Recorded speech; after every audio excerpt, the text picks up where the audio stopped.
30 times.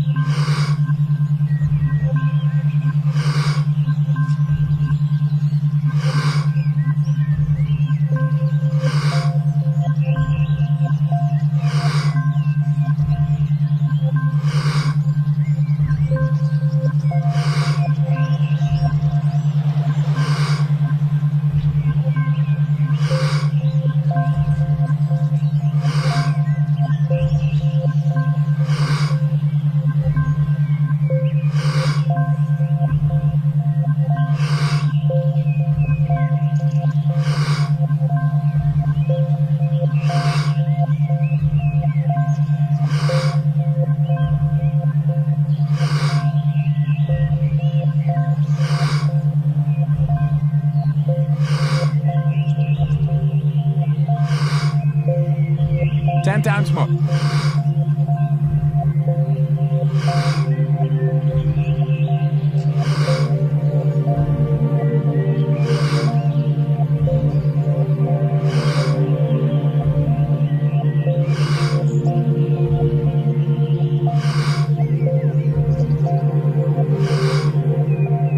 Two times more. Letting go and stop. Human beings have evolved tons of technologies and currencies. Bitcoin, Ethereum are not topics I know a lot about, but when you think about dollar, euro, Bitcoin, Ethereum, you think about wins and losses in sport, in life, in relationship, in anything. Something in your brain and body has to keep track of that. Did you win? Did you lose? What's a letdown? What's a celebration? And I think one of the most important findings in the last few years in neuroscience is that while the molecule dopamine is associated with reward, it's more about motivation and craving. Take two rats, and the rats independently, separate cages, can lever press for food, or they can access food. There's a little bit of dopamine that's released anytime they get some food, so we always thought that food, like many other rewards, like food, sex, warmth when you're cold, cool when you're too warm, is triggering the release of dopamine.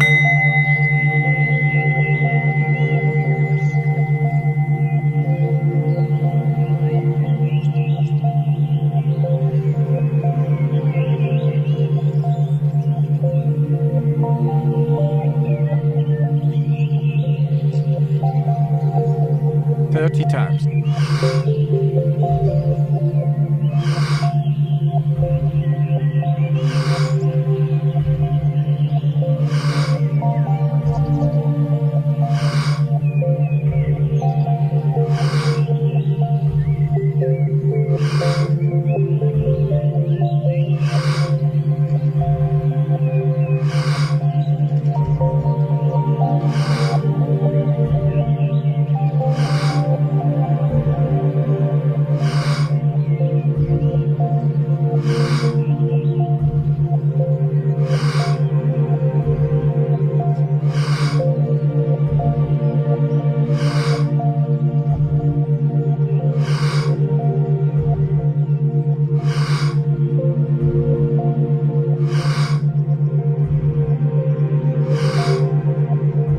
Ten times more.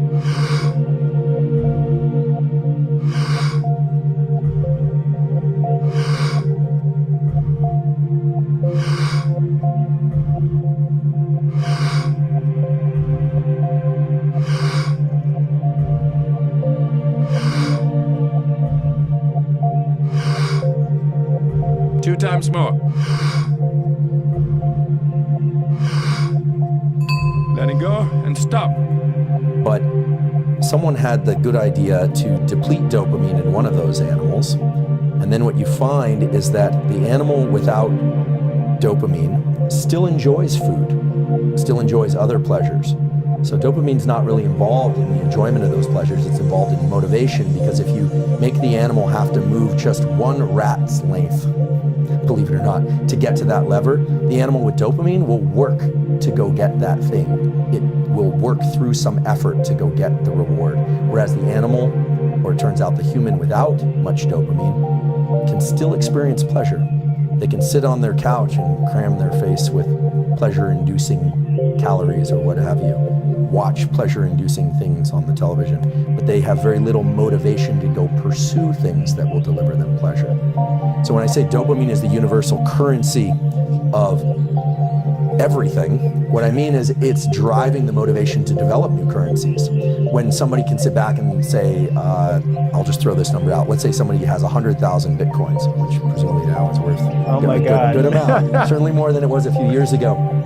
The way they can register whether or not they are in a position of wealth or not has everything to do with the number they see on the screen or their Bitcoin wallet. But that number is converted into a chemical signal that has everything to do with how much you had previously,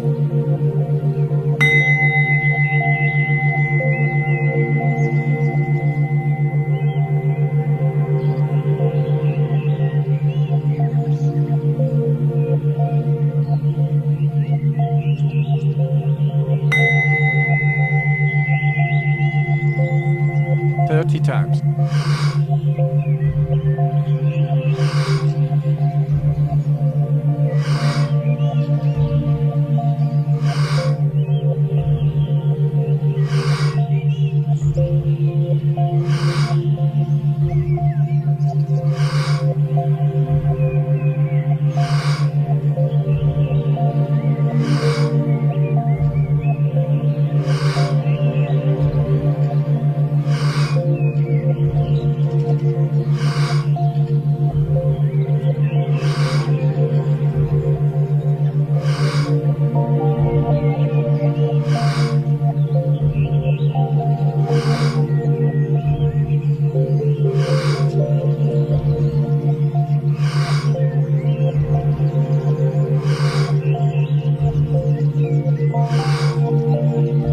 10 times more.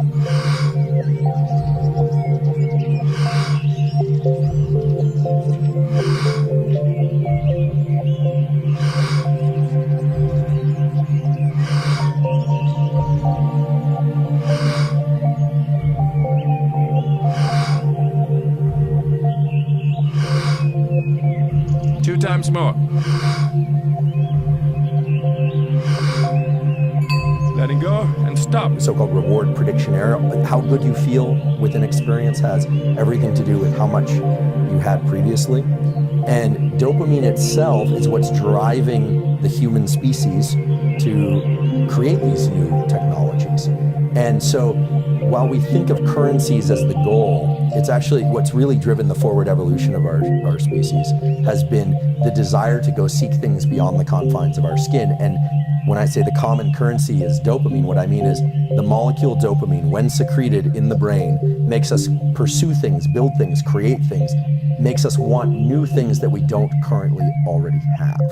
And so it has a lot of dimensions to it, but rather than think about dopamine as a signal for reward, like a dopamine hit, we classically talk about it, it's more accurate really to think about dopamine as driving motivation and craving to go seek rewards. That's the rat experiment. And it's a way of tabulating where we are in our life. Are we doing well or are we doing poorly? And that happens on very short time scales. Like, do you wake up feeling good? Or do you wake up feeling kind of low? Or on long time scales. If you're halfway through a long degree or you're halfway through your life, how are you doing? How do you gauge that? Well, it has everything to do with how much dopamine you were releasing in the previous days and weeks and years. So you're always comparing it, and all of this is subconscious. But what's cool is that once you make these processes conscious, once you understand a little bit about how dopamine is released and how it changes our perspective and our behavior, then you can actually work with it. So it's one of the instances where knowledge of knowledge actually turns out to be a really useful tool.